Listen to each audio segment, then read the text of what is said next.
We can debate at length whether the November 6th election was a mandate, but I don't think we can debate the basics that it was a work order from the American people to members of Congress and to the president.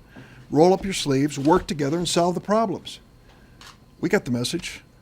Did Speaker Boehner get the message? Because the message was work together. What we hear from him is all of his pain and frustration and angst dealing with the Tea Party in his own caucus. Well, there comes a point when he needs to look beyond his caucus to the House and to the nation, and he has a responsibility. The responsibility is to call this measure that will protect 98% of Americans for a vote in the House of Representatives. He could do it this afternoon. He can certainly do it before we break for Christmas. He can decouple and say that those who are fortunate enough to have been very successful in America are going to pay a little more. But working families across the board will be protected. That's what the president has asked for. That's what we're asking for.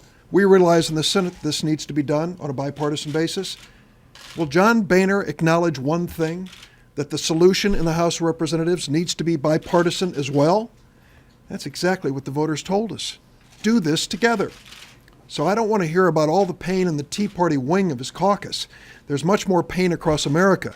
Because if Speaker Boehner fails to pass this measure, this bipartisan measure passed by the Senate, let me tell you where the pain's going to be. The loss of consumer confidence, the creation of more unemployment, and the stock market going down. At a time when we're looking for a recovery, it's time for Speaker Boehner to listen to what the voters had to say on November 6th. Let's follow this work order. Let's do it together, and let's do it before we leave.